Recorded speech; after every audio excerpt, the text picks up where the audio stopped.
2019 war Sam Notz auch schon mit dabei als Keynote Speaker. Ganz viele begeisterte Rückmeldungen haben wir dazu bekommen. Wir dachten also, 2021 darf einer nicht fehlen und das ist Sam Notz. Ja, er ist hier und wird uns jetzt gerade noch ein bisschen Informationen geben, was eigentlich in diesen letzten 2 Jahren bei euch so passiert ist und wie ihr jetzt neu aufgestellt seid.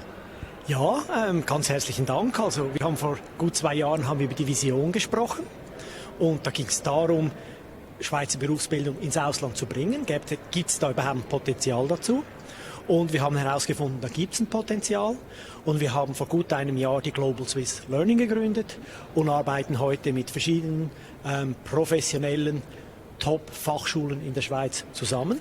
Zum Beispiel die Berufsfachschule Richemont.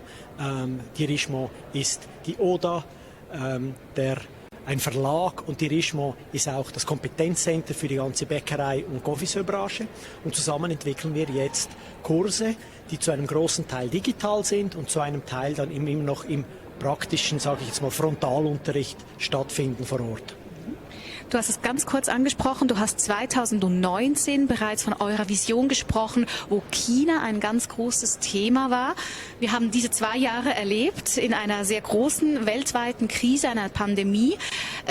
Ja, jetzt natürlich die Frage, wie seid ihr aufgestellt? Seid ihr bereits vielleicht in China angekommen und was für Probleme stellen sich euch im aktuellen Zeitgeist?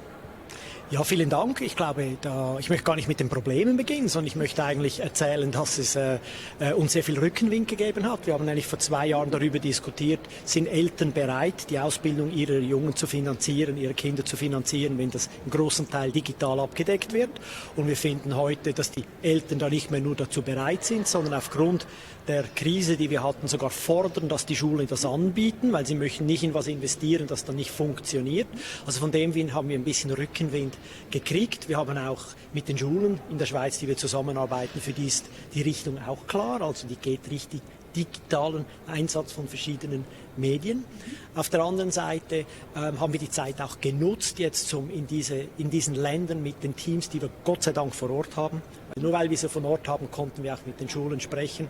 Da haben wir eigentlich jetzt begonnen, den Research nicht nur zu vertiefen, sondern bereits erste Partnerschaften geschlossen und sind jetzt im Oktober mit ersten Modulen im Test direkt am Schüler vor Ort. Und das nicht nur in China, sondern auch Brasilien. Also wir haben 2 sehr kulturell gegensätzliche Märkte, die wir testen können und dann sehr bald spüren werden, wo es funktioniert und wo nicht. Es war, wie ich erwähnt habe, eine große Freude, dass du heute wieder hier warst. Wie hast du denn dieses Education Forum 2021 wahrgenommen? Wie war der Vibe? Der Vibe war sehr, sehr gut, denke ich. Ich glaube, die Leute sind froh, dass sie mal wieder unter die Leute kommen. Der Sozialkontakt hat gefehlt. Also ich glaube, diese 2 Jahre jetzt haben auch so ein bisschen das Bedürfnis nach einem neuen Forum gestärkt. Ich würde auch mal so sagen, für mich ist immer sehr spannend, weil die Partner vom Swiss Learning Hub, die sind sehr, sehr unterschiedlich. Da gibt es ein bisschen von allem und da weiß man nie so richtig, was als Gesprächspartner auf dich zukommt. Und ich hatte tolle Gespräche mit verschiedensten Bereichen. Also da waren Vertreter von Unternehmen dabei, da waren Vertreter von Schulen dabei, da waren Leute aus dem Personaldienst von Unternehmen. Das war eigentlich eine tolle Mix und wir haben sehr spannende Kontakte hier geschlossen und möchten dem Swiss Learning Hub auch danken und hoffen, dass es nächstes Jahr dann genauso weitergehen kann. Das ist ein hervorragendes Stichwort und da wechselt jetzt wieder ins Schweizerdeutsche. Das heisst für uns, dass du am 20. September 2022 in dem Fall noch nichts vorhast?